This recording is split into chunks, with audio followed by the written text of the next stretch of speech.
दर्द होता है, उल्टा भी नहीं लेट पा रहा, सीधा भी नहीं लेट पा रहा, ये हालत हो गई है।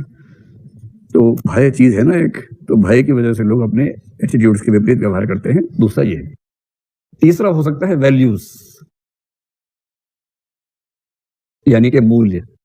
ये एग्जाम्पल भी हमने एक बार डिस्कस किया था, और ये वही एग्जाम्पल है कि दो दुश्मन हैं, आमने सामने आ गए हैं, आज मौका है जान से मार देने का। अचानक उसे क्या बोला?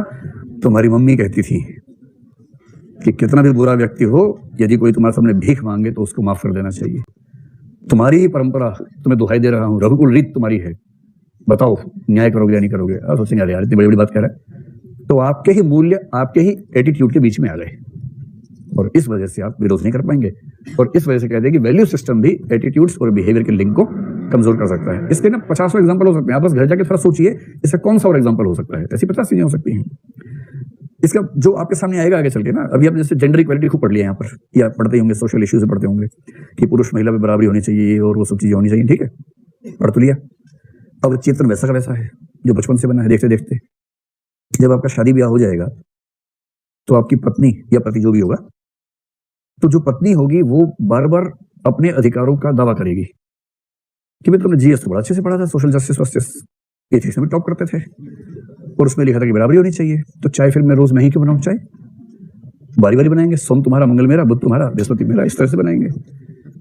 उस समय आपके मन में दो चीजें एक साथ आएंगी। एक आपका एटीट्यूड आएगा पहले वाला, अच्छा मैं आदमियों का चाय बनाऊंगा, आएगा, जोर से आएगा। और ठीक उसी समय मूल्य आएगा अंदर से कि बराबरी होनी चाहिए, लेकिन समानता, आर्टिकल 14, आर्टिकल 15।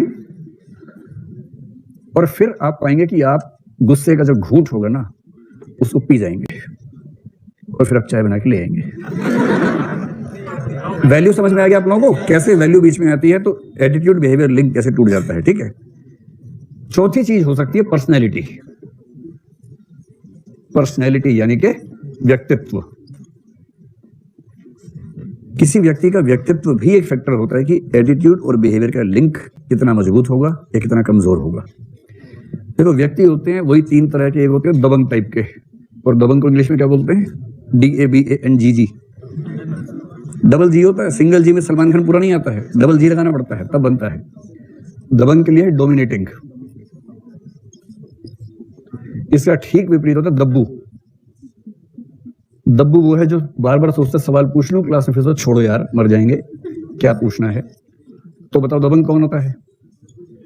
जो बात बात पर सवाल पूछे या टिप्पणी दे, वो दबंग लोग हैं। हर क्लासरूम में 3-4 बच्चे दबंग होते हैं, सामान्य बात है। ये आंकड़ा यही रहता है हर क्लासरूम में, 3-4 दबंग होंगे, 90% बीच में स्थिति में होंगे, असर्टिव होंगे, और कुछ लोग डरेंगे। उनके मन में आता है, कल एक बच्चे ने कहा कि कई बार सवाल पूछूं, सोचता हूं पूछ लूं फिर नहीं पूछ पाता हूं। ऐसे कई बच्चे होते हैं। तो बीच वाली जो स्थिति है वो क्या है? असर्टिव। असर्टिव, ठीक है, इसको असर्टिव ही लिख के जाएगा परीक्षा में। अब आप मुझे ये बताएं कि जो दबंग टाइप का आदमी है उसका एटीट्यूड बिहेवियर लिंक स्ट्रांग होगा या वीक होगा? स्ट्रांग होगा। वो तो वो आदमी है, हम जहां खड़े होते लाइन वहां से शुरू होती है, उसे किस बात का भय है? जिस व्यक्ति पर भय सबसे कम होगा वहां एटीट्यूड और बिहेवियर का लिंक सबसे स्ट्रांग होगा। मुझे फर्क ही नहीं पड़ता, ना सामाजिक दबाव का फर्क पड़ता है, ना किसी और दबाव का फर्क पड़ता है, मस्त मौला आदमी है, कोई क्या बिगाड़ेगा उसका। जिसे समाज में इज्जत की परवाह खत्म हो जाए, मान लीजिए हमारी सोसाइटी में ऐसा एक व्यक्ति रहता है, उसको इस बात से फर्क ही नहीं पड़ता कि लोग क्या बात करेंगे। अब अगर कोई ऐसा व्यक्ति मान लीजिए है, उसको फर्क पड़ना बंद हो जाए, आप उससे कैसे कहेंगे कि भाई ये चीज ठीक नहीं है, वो चीज ठीक नहीं है? ठीक है, नहीं है तो ठीक है। एक महिला का नाम सुना होगा, मीराबाई, आपने सुना है? राजस्थान में भी मध्यकाल में।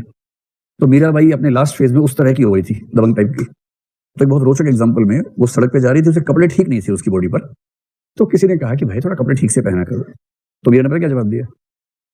अरे भाई अगर तुम्हें सच में लगता है कि मेरे कपड़े ठीक नहीं है तो देख कह रहे हो, नजर पे पर्दा करो। पर्दा मैं क्यों करूं? पर्दा नजर पे करो, अपने घर का पर्दा कर ले। मैं जोगन बोरानी कि मैं तो पागल हो चुकी हूँ, पर्दा करना है अपने घर में करो, मुझसे मत करवाओ। अब कोई अगर इस टेम्परामेंट का व्यक्ति हो कि भैया अच्छा नहीं दिख रहा हूं, तो मत देखो। आप कहें कि यार ये कपड़ा अच्छा नहीं लगा तुम्हारे ऊपर, हाँ तो मत देखो। तुम ठीक से बात नहीं करते, मत सुनो, भागो ऐसे, चलो, ठीक से बात नहीं कर रहे। कोई इस तरह का आदमी है तो उसका टेम्परामेंट ऐसा है कि वो वही करेगा जो उसका टेम्परामेंट है, उसे फर्क ही नहीं पड़ रहा।